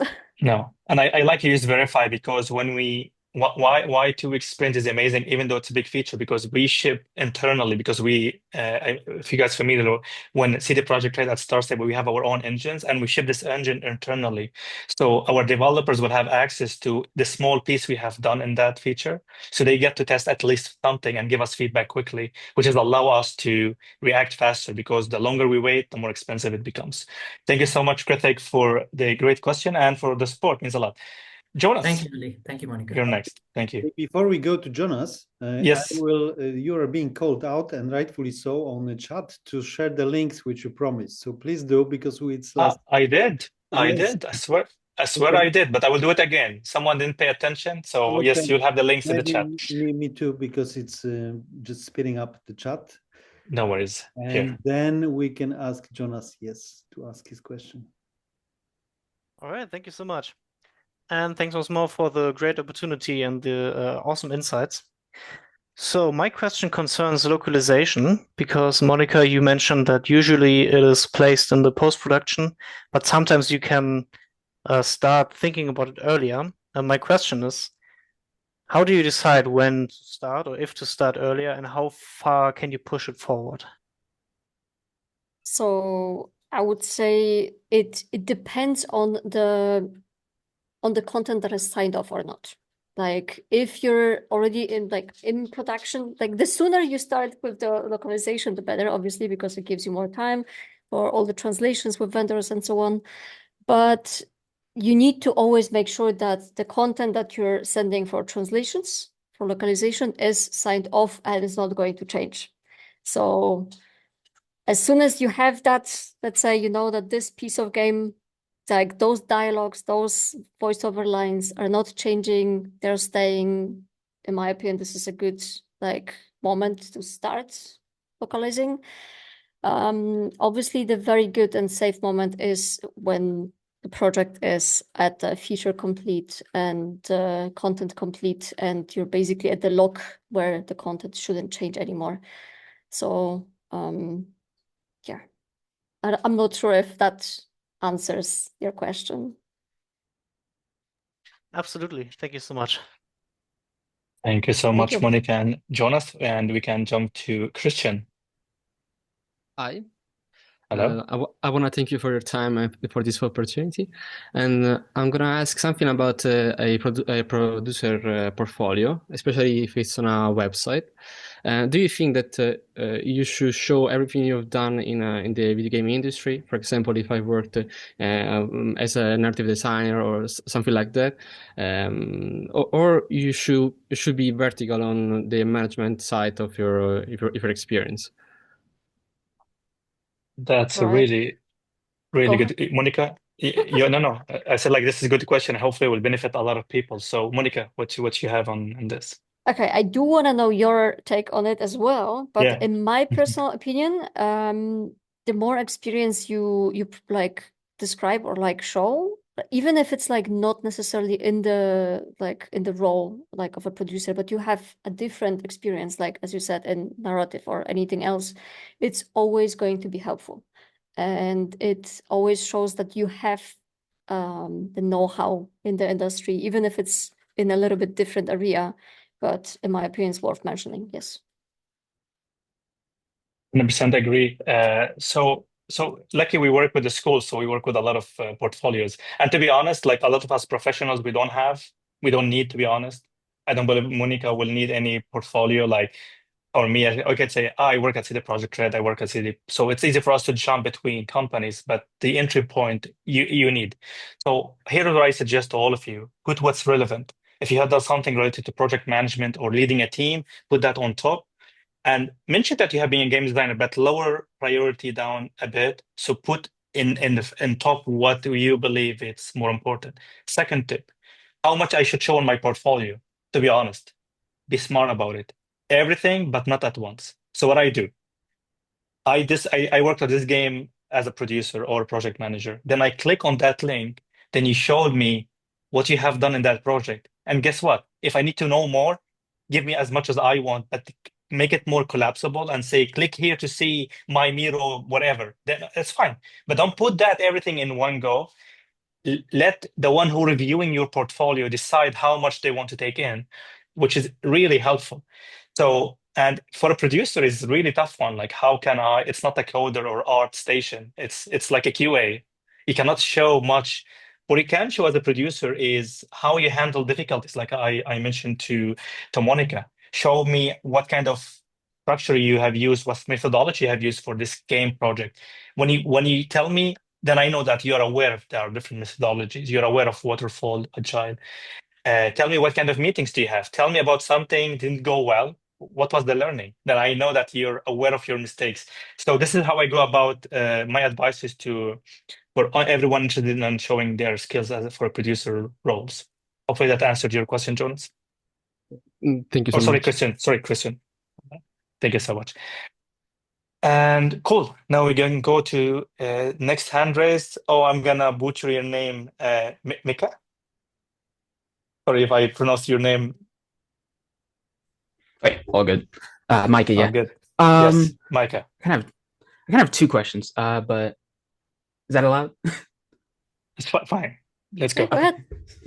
Okay, so my first question goes to scope, and I'm just curious from your guys' perspective, what's the most common or largest scope mistakes you see? Well, from largest, I would say just adding to the scope that makes it grow instead of properly refining and balancing it. That's the main risk, in my opinion.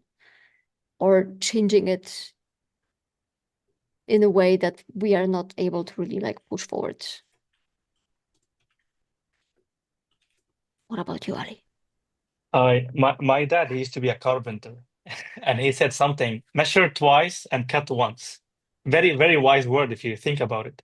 So when we do changes in direction, keep changing in things, we do it sometimes a bit too fast, which is costs us more time and more expensive. Sometimes we need to slow down to become faster. So when defining the scope, even we need to ask ourselves, and there's something called 80-20 rule, that you can achieve 80 by 20, then the rest will be way more expensive and too little gain. So we also need to be smart about every step we do when putting the scope and committing to it. So this is how I see usually things goes wrong, and addressing all feedbacks. Usually scope changes because you received feedback and you try to address every single feedback, which is very, very, very a big mistake. Satisfying or pleasing everyone is end up pleasing no one. So we need to be also how you can even do that on a more mechanical way. Changing the scope would require some approval. Pushing code after a certain point requires extra approval to make sure that we don't do ninja submits like Monica mentioned, because it's going to be way more expensive. So that's what I have to share about this point. What's your second question? Hopefully that answered your first. Yeah, that was a great answer. Yeah, thank you. Second question is kind of unrelated, but there's been a lot of talk about documentation, helping out the team, of course. And I'm curious how that affects when you hire someone new during the process. What's the process for that programmer per se for getting into that project based on that documentation?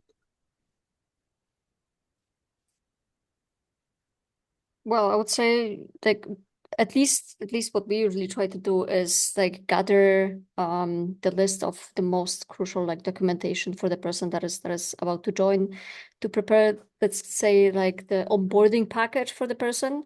But getting familiar and getting through the documentation is one part of it. Then the second part is, as soon as possible, playing the game, getting to know the team, and basically getting up to speed. Also, the one opportunity that comes with new people, even if all the documentation is already written, the new people can sometimes either point out some mistakes in documentation or opportunities, chances that we didn't think about before. So they basically bring the new perspective. So we should their feedback is very valuable and should be taken into consideration. Not sure if that answers. Ali, your take on it? That's exactly how we do it. And we ask every newcomer, can you please write down any flaws, any not working link, or any step you believe it shouldn't be there, or a step that we have missed. So that's why you keep improving your onboarding. Onboarding in the games is by far one of the most crucial points, is where the player decide to keep your game or do a refund or to drop it. Same goes when you onboard someone to your company. So to keep improving it, ask for feedback, have a checklist. People love to tick boxes and feel satisfied about their performance. Really invest in your onboarding, because you get your employees way a lot faster to start producing. Thank you so much, Mike, for the great questions. Here I Okay. have to chime in and ask Yes. Monica, double check if you can answer 3 more questions, because we are about the time. So Monica, can you stay with us for Oh yeah, like 10, I can 15 stay. more minutes? I can stay another 15. Perfect. So guys, Krzysztof and Luis, if I may ask you to be concise, and we have also Titus who cannot raise the hand. So we close the queue on these 3 people. Thank you.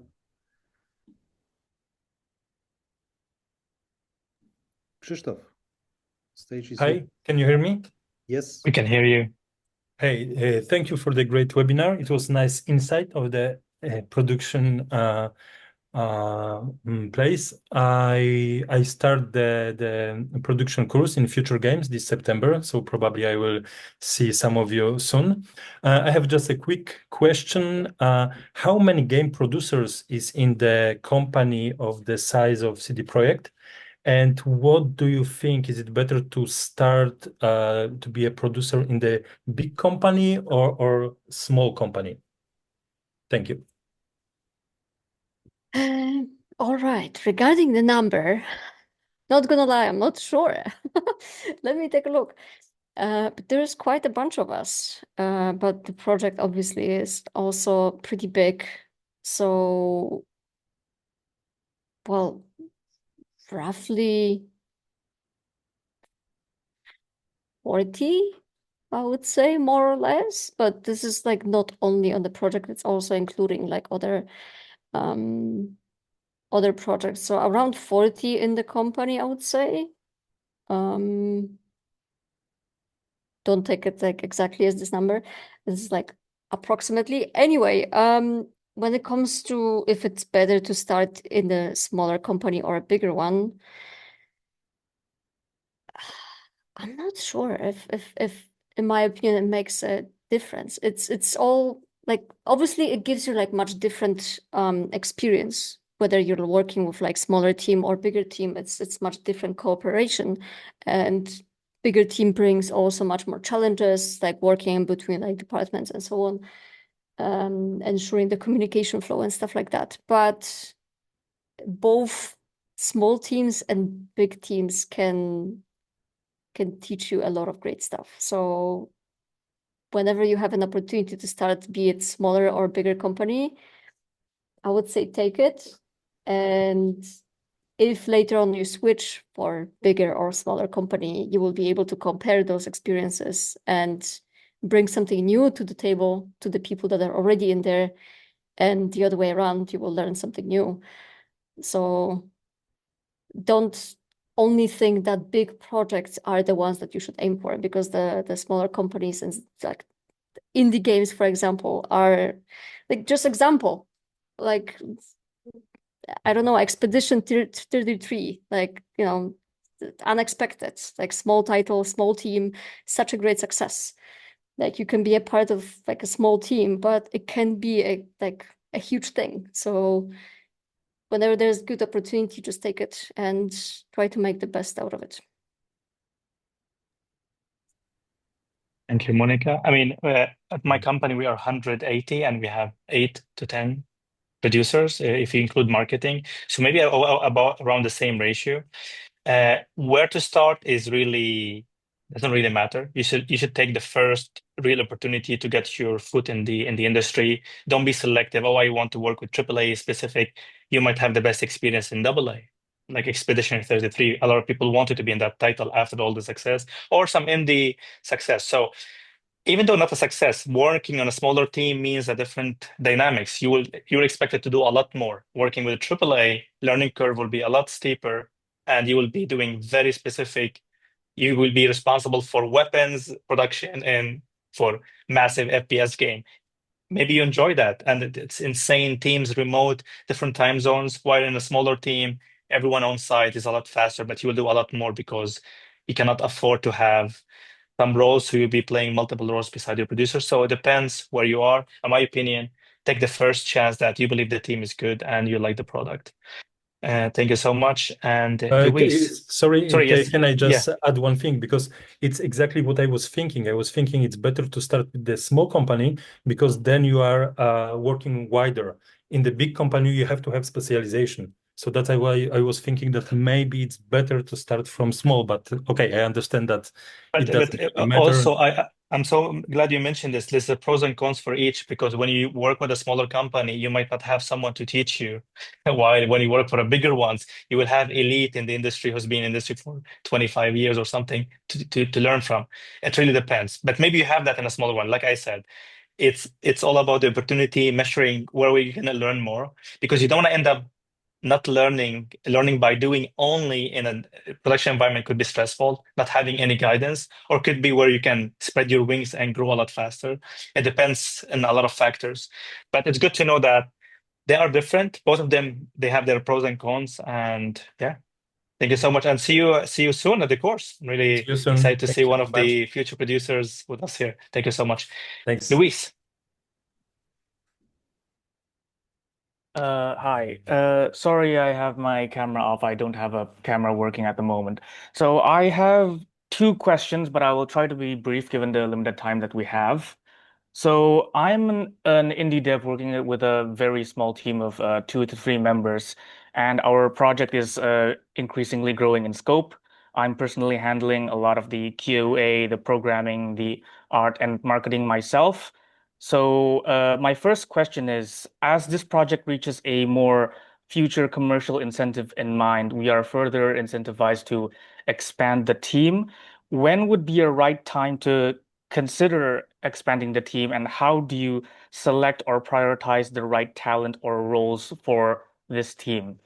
And my second question is, how do you allocate or prioritize different tasks between the team members aside from their skill specializations or roles or disciplines?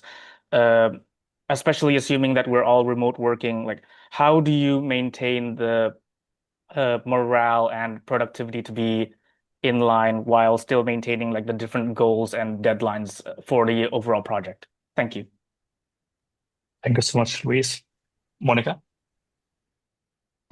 Regarding like scaling up and like hiring new talent and so on, like it's okay. So, well, I'm a producer. I'm not like, the marketing team or like I believe they have like better knowledge on when would be like the best moment for that and so on. But it all depends on what's I would say at least what's your current like situation on the project. What's the budget situation? Like, can you actually like do you have the possibility of like adding some more stuff, like expanding the team, bringing even more content and so on? Like, do you already expect that it's going to be a success and you can actually allow yourself to bring even more? It's like obviously difficult to foresee this because a lot of like smaller titles just release and they don't expect the result, like the success that they get, like for example Balatro. So yeah, not sure what's your take on it, Ali. I mean, it's you kind of summarize it very nicely. It's really a lot about the milestone and the budget. How much money do you have? Is it like a VC backed? Is it like an angel investment? So there's a lot of like factors. You don't want to end up like adding more people and end up like sadly need to like make them redundant very soon. You need to be very careful and use the skill matrix to know what skills you're missing exactly, what skills could be covered by the existing members. So there's a lot of things could be done towards this, but it's really, really related to the budget and the milestone to your game. But jumping to your next question, how we can assure the allocation of tasks for different team members when working remotely. This is our job as a producers, and I guess in this case you will be the one as a CEO and a producer, is to make sure it's clear how to pick up tasks. Like this is what makes a good producer, is like how they don't come to me and Monica and ask me what to do next. They don't need to ask me because I already prepared that for them in a backlog with a filter, with the labels. So they already can do that themselves without asking me. So make yourself as much not that needed because everything is clear. And my biggest tip to all of you, when you make your Jira board, make sure all the transitions are highlighted. So don't use the default layout. Add some transitions that the code needs to, like testing, waiting for testing, code review. When you do that, the clarity will be a lot higher.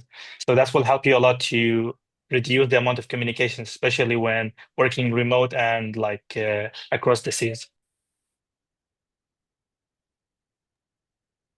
Okay, that answered my question really nicely. Thank you very much.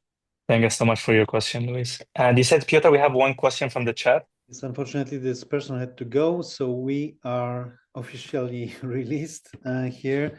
Monica, thank you very much for joining us, and I'm happy that we added the next head to your collection, being Futuregames lecturer from today, and I hope you will join us and strengthen our course next year. Ali, can't wait to start from September. We already have 15 people signed up for the course. I think we will have another great journey. Guys, thank you for attending, and more webinars coming soon. Just around the corner, we have a live portfolio review with our teacher and Remigiusz, senior art director from CD PROJEKT. So don't be strangers, stay in touch, and thank you for today. Thank you, Monica, once again. Thank you so much, Monica. Thank you, Piotr. Thank you, everyone, guys, and see you around in the gaming industry on LinkedIn or at Futuregames, of course. Have a good day. Take care. Bye-bye. Thank you all. Appreciate it. Bye-bye. Thank you, guys. Bye-bye. Thank you, everyone.